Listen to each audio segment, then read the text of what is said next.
Commissioner आपने जो अपनी कमान संभाली है, तो what were the challenge and do you think कि आप ओवरकम कर रहे हैं उन चैलेंज को, जहां तक हम कश्मीर डिवीजन की बात करें? मैं कश्मीर क्राउन के ज़रिए से दो अपीलें करना चाहूँगा। पहली अपील है खासकर जेके बैंक चेक के जो गार्ड्स हैं वो गुज़िश्ता कई माह से प्रोटेस्ट कर रहे हैं शहर श्रीनगर में। उनकी जो किसी कंपनी के साथ उनका टाई अप था, लेकिन उन बिजली का एक बहुत बड़ा चैलेंज है आपकी डिविजनल इंतज़ामिया के लिए। कश्मीरी में लोग आज कहते हैं कि पावर आ पावर गो, पावर आ पावर गो। तो इस हवाले से क्या आपने कुछ सोचा है? नाज़रीन, आप देख रहे हैं कश्मीर क्राउन और मैं शाहिद इमरान। आपको बता दें कि अगर हम जम्मू कश्मीर के हवाले से बात करते हैं तो यकीनन हर रोज़ मुख्तलिफ मामलात के हवाले से डेवलपमेंट्स भी हो रही हैं। सरकार का मानना है कि आम लोगों की फलाह व बहबूद के हवाले से मुख्तलिफ जो तामीराती प्रोजेक्ट्स हैं उन पर काम किया जा रहा है। ताहम सियासी गहमा गहमी की अगर हम बात करें तो मुख्तलिफ सियासतदान अपनी बातें कर रहे हैं, लेकिन हुकूमत का ये मानना है कि रियासत जम्मू कश्मीर में इस वक्त जो तामीर और तरक्की का दौर दारा चल रहा है वो शायद इससे पहले आज तक कभी नहीं चला है।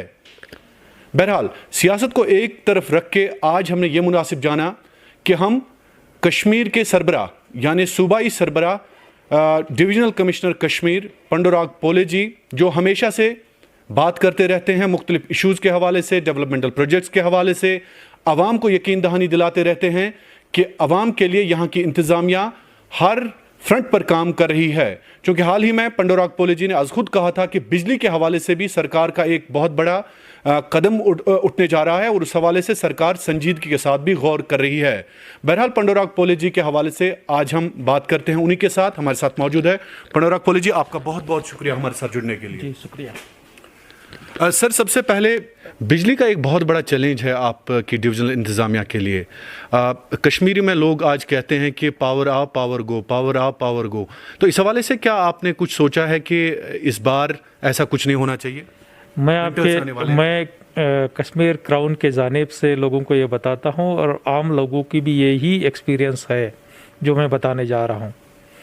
पिछले विंटर में पहली बार जो है लोगों ने यहाँ बिजली और स्नोफॉल एक साथ देखा। पहले जो है ऐसे होता था कि स्नोफॉल आ गया तो बिजली गायब होती थी। पिछले विंटर में ऐसा नहीं हुआ। अभी आने वाले विंटर में भी हमारा प्रयास यही रहेगा कि उसको और उस जो यार्ड स्टिक है उसको और हम बेहतर बनाएं, हमारा परफॉर्मेंस बेहतर दे दें।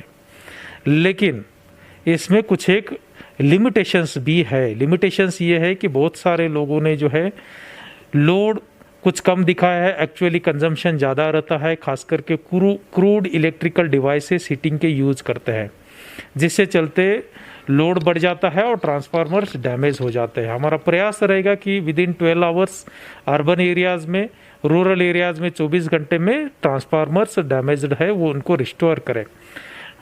जो लिमिटेशंस है, विद इन लिमिटेशंस हमारा प्रयास रहेगा कि बेहतर से बेहतर कैसी बिजली यहाँ विंटर के दिनों में दे सके, और डेफिनेटली मुझे पूरा भरोसा है बिजली महकमे पर, हम उसमें दे सकेंगे। जी दिगवान साहब, एक और सवाल जो लोगों ने पूछा आपसे, खासकर जेके बैंक चेक के जो गार्ड्स हैं वो गुज़िश्ता कई माह से प्रोटेस्ट कर रहे हैं शहर श्रीनगर में। उनकी जो किसी कंपनी के साथ उनका टाई अप था, लेकिन उनके साथ नाइंसाफ़ी हो रही है उनके मुताबिक। उन्होंने कहा हमें कि ये सवाल आप ज़रूर ड्यूकाम से पूछें। बेसिकली जो है ये एक सेपरेट एजेंसी ऑर्गेनाइजेशन से रिलेटेड सवाल है। मुझे नहीं लगता मैंने उस पर ये करना चाहिए, लेकिन जो इन्फॉर्मेशन मुझे है यही है कि वो आउटसोर्स्ड एजेंसी के थ्रू काम कर रहे थे। जेके बैंक ने डायरेक्टली कभी हायरिंग पर नहीं लिया था। तो जो आउटसोर्स्ड एजेंसी है, it is responsibility of that outsourced agency. ड्यूकाम साहब, एक और मामला है पटवारियों के हवाले से। कहा जा रहा है कि लोड है पटवारियों पे, कमी है। हमें उनके पास 2-2, 3-3 हलके हैं, जो पब्लिक है उनको वो अच्छी सर्विस नहीं दे पा रहे हैं। तो इस हवाले से क्या आपको लग रहा है कि वाकई डर्थ है? 2014 का जो एक्सपेंशन हो गया रेवेन्यू डिपार्टमेंट में, वो मेरे ख्याल से काफ़ी बड़े पैमाने पर किया गया था। बड़े पैमाने पर जो हमारी ऑर्गेनाइजेशनल एक्सपेंशन रेवेन्यू की गई थी। अभी मुझे नहीं लगता कोई उसमें डिफ़िकल्टीज़ है। टेक्नोलॉजी उसमें आ रही है। टेक्नोलॉजी का यूज़ करते हुए जो है, पहले जो आदमी 10 आदमी काम करते थे, आज 1 आदमी ही वो टेक्नोलॉजी की यूज़ के साथ करता है। हमने भी जो है अपनी ज़मीन अपनी निगरानी, जिसको एक्रोनिम है आज़ान, के ज़रिए से प्रयास कर रहे हैं कि टेक्नोलॉजी का यूज़ करें और लोगों के पब्लिक डोमेन में जो इम्पोर्टेंट डाटा है, इम्पोर्टेंट रिकॉर्ड है वो डालें, ताकि कोई जो गिने चुने पर कहीं हमारा रेवेन्यू अमला कुछ एक हद तक जो है उसको मिसयूज़ करता है, वो मिसयूज़ प्रिवेंट हो सके। कश्मीर क्राउन की जानिब से मैं आपको अपील करता हूँ कि jklandrecords.jk.gov.in पर आप जाइए, अपना ज़िला, तहसील, गांव और खसरा नंबर डाल दीजिए। आप अपने खसरा नंबर की जो गिरदावरी नकल है खुद देख लीजिए, उसमें कहीं अगर कोई लगता है कि आप डिफिशेंसी है, कहीं गलती है, तो डेफिनेटली आप अपील कर लीजिए। और आगे भी जो है उस पर जाकर के देखते रहिए, हमेशा कोई म्यूटेशंस हो गया या नई फसल पर कौन सी फसल उन्होंने दिखाई है, क्योंकि बहुत सारी चीज़ें रहती है रेवेन्यू रिकॉर्ड से लिंक रहती है। तो पब्लिक को एम्पावर करने के लिए जो है ये स्कीम्स गवर्नमेंट ने लॉन्च की है, काफ़ी लोग उस पर जा रहे हैं। आप भी आपने जो है मोबाइल पर जो उस वेबसाइट पर जा सकते हैं और अपना रेवेन्यू रिकॉर्ड चेक कर सकते हैं, जिससे कि कुछ एक लोग जो महकमे में रहते हुए मिसयूज़ करते हैं मोनोपोली का। रेवेन्यू रिकॉर्ड एक इम्पोर्टेंट दस्तावेज रहता है, इम्पोर्टेंट डॉक्यूमेंट रहता है, उसका मिसयूज़ करते हैं, जिससे चलते एसीबी और क्राइम ब्रांच में ने केसेस भी लगाई है फैब्रिकेशंस की, वो चीज़ें जो है कम हो जाएगी। ड्यूकम साहब, खासकर विंटर्स आने वाले हैं, बर्फबारी होने वाली है, तो उस हवाले से क्या तैयारियां हैं डिविजनल इंतजामिया की? विंटर की प्रिपरेशन सितंबर से ही शुरू होती है। बिजली, पानी, रोड, फायर की अरेंजमेंट, हेल्थ की अरेंजमेंट, फिर फूड एंड सप्लाईज़ की एडवांस डंपिंग, ये सब हमने कर दी है। इस साल जो है पिछले साल जैसे विंटर में चुस्त दुरुस्त रहा, इसके अलावा विंटर मतलब एक डॉर्मेंट पीरियड होता है और जिसमें कि गवर्नमेंट ऑफिसेस एक डॉर्मेंसी में चली जाती है, माहौल भी जो है इकोनॉमिक एक्टिविटीज़ भी कम होती है, वो ऐसा इस साल नहीं होने जा रहा है। इस साल का विंटर जो है डॉर्मेंट नहीं, विंटर एक वाइब्रेंट विंटर के तौर पर जो है एडमिनिस्ट्रेशन तैयारी कर रही है। पिछले साल जो विंटर में टूरिस्ट आया था, इस साल हमें अपेक्षा है कि उससे ज़्यादा टूरिस्ट आएगा। और अभी भी हम देखते हैं कि इतने छुटपुट घटनाओं के बावजूद भी टूरिस्ट जो है वादी में बरकरार है। इसको स्नोफॉल पड़ने के बाद, चाहे क्रिसमस है, न्यू ईयर है और आगे जो पीरियड्स आता है उसमें भी और बढ़ाने का हमारा प्रयास रहेगा, ताकि जो हमारी आमदनी इकोनॉमी जो 40% उस पर डिपेंडेंट है टूरिज़्म एंड अलाइड एक्टिविटीज़ पर, वो और उसको जो है बढ़ोतरी मिल सके, लोगों को रोज़गार मिल सके। ड्यूकम साहब, आपको क्या लग रहा है कि क्या चैलेंज आपने ऑब्जर्व किया एज डिविजनल कमिश्नर, आपने जो अपनी कमान संभाली है, तो what were the challenge and do you think कि आप ओवरकम कर रहे हैं उन चैलेंज को, जहाँ तक हम कश्मीर डिवीजन की बात करें? डेफिनेटली जो है चैलेंजेस हर पोस्ट पर रहती है, यहाँ नेचर की भी है। कभी कभार जो है हमारा नेचर ऐसा रहता है कि कब बदल जाएगा उसका भरोसा नहीं रहता है। हम उसके लिए प्रिपरेशंस करते हैं, समर में जाते हैं तो फ्लड के लिए प्रिपरेशंस करते हैं, विंटर में आते हैं तो स्नो के लिए प्रिपरेशंस करते हैं। इसके अलावा वादी जो है अर्थक्वेक जोन 5 में आती है, तो उससे चलते भी जो है हमारी प्रिपरेशंस और पब्लिक अवेयरनेस चलती रहती है, ताकि नेचुरल डिज़ास्टर्स को हम फेस कर सकें। जहाँ तक पहले जो civil law and order issues होते थे, अब आप सब देखते हैं कि पिछले 2.5-3 साल से जो है कोई भी नहीं हो रहे। पब्लिक को भी समझ में आ रहा है कि जो लोग उसमें गुने चुने लोग उसमें इन्वॉल्व थे, उनका उसके पीछे मकसद क्या था। और पब्लिक जब समझने लगी है तो डेफिनेटली जो है उन चीज़ों से जो है दूर रह रही, वो अपने काम पर ध्यान दे रही है।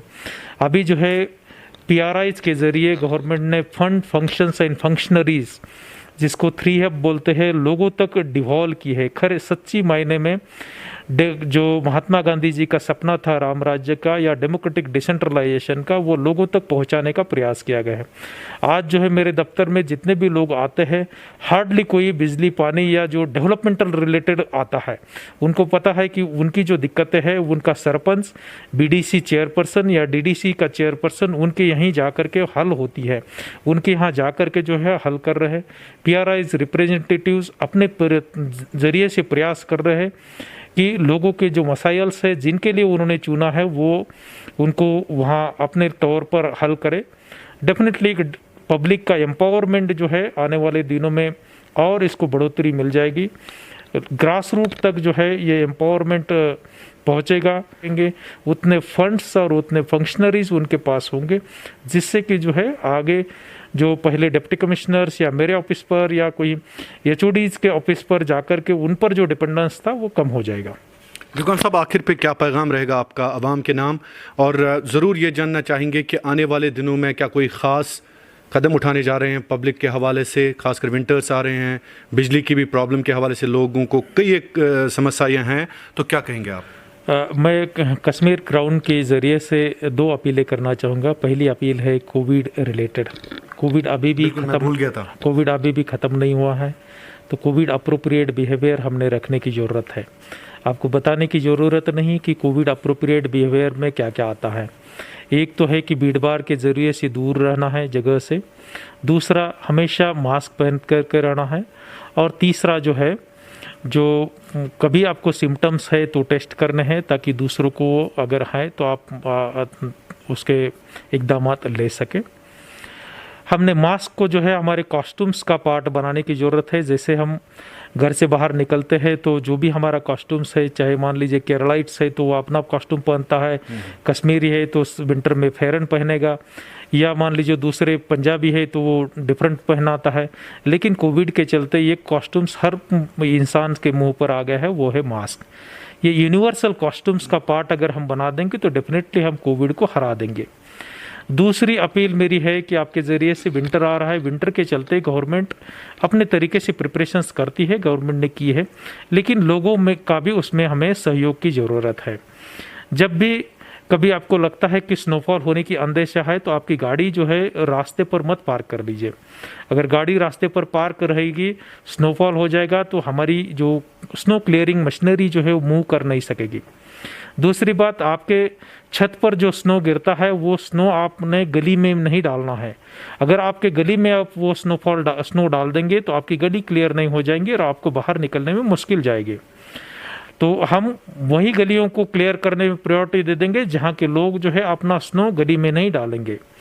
दूसरी बात, तीसरी बात, क्रूड इलेक्ट्रिकल डिवाइसेस यूज़ मत कर दीजिए। जैसे हीटर्स रहती है, कॉइल से जुड़े हुए जो चीज़ें हैं उनको यूज़ मत कर दीजिए। उससे काफ़ी इलेक्ट्रिक खपत जो है बढ़ जाती है, ट्रांसफार्मर पर लोड हो जाता है और ट्रांसफार्मर जल जाता है, फिर जिसका नुकसान जो है आपको ही कलेक्टिवली मोहल्ले को भुगतना पड़ता है। मेरी अपील है कि आप क्रूड इलेक्ट्रिकल डिवाइसेस यूज़ नहीं करेंगे। और साथ में जो है विंटर के चलते गवर्नमेंट की अपनी एक प्रायोरिटीज़ रहती है। स्नोफॉल होने के बाद स्नो क्लियरिंग के लिए डेफिनेटली हमारा प्रयास रहेगा कि हर गली या हर नुक्कड़ कॉर्नर तक हम पहुँचे, लेकिन प्रायोरिटी के हिसाब से वो चलती है। बड़ी सड़कें खास करके जिस पर बड़े हस्पताल से कोई ऑफिसेस है उनको पहले क्लियरेंस करने के लिए लगाया जाता है। उसके बाद जो है छोटी सड़कों पर आते हैं और उसके बाद गलियों तक पहुंच जाते हैं। तो आप जब स्नोफॉल हो जाएगा तो डेफिनेटली जो है पैनिकी में या प्रायोरिटीज़ मिलने के लिए, या आपका कहीं ओहदेदार है या कोई पहचान वाला है, कोई गवर्नमेंट अफसर है, उससे जरिए से जो है कंट्रोल रूम को मत फ़ोन कर दीजिए कि आपकी गली फर्स्ट प्रायोरिटी पर क्लियर होनी चाहिए। हमने हमारी प्रायोरिटीज़ बनाई हुई है, उसी प्रायोरिटीज़ से जो है हम जाएंगे, डेफिनेटली आपके यहाँ तक भी पहुँचेंगे। आपका ताउन इस विंटर में रहेगा, ऐसी मैं अपेक्षा करता हूँ। शुक्रिया, बहुत बहुत शुक्रिया, बहुत बहुत शुक्रिया। तो बात कर रहे थे डिविजनल कमिश्नर कश्मीर यानी सूबाई इंतज़ामिया कश्मीर के सरबराह पंडोराग पोले जी। इनका यही मानना है कि ख़ासकर इस वक्त सरकार जो है काफ़ी संजीदगी के साथ गौर कर रही है, ख़ासकर जब हम अवामी मामलात या मसाइल या मुश्किलात के हवाले से बात करते हैं। इनका यही कहना है कि इनकी एडमिनिस्ट्रेशन 24 घंटे अवाम की फलाह व बहबूद के लिए बाज़ाब्ता तौर पर मैदान में खड़ी है। इन्होंने ये भी कहा कि विंटर्स के हवाले से आपको घबराने की ज़रूरत नहीं है। इंतज़ामिया बाज़ाब्ता तौर पर जनूबी कश्मीर, शुमाली कश्मीर या मरकज़ी कश्मीर में इस वक्त तैयार है किसी भी गड़बड़ या विंटर्स के हवाले से निपटने के हवाले से। आपका बहुत बहुत शुक्रिया। घर घर की आवाज़, कश्मीर क्राउन आप देख रहे थे।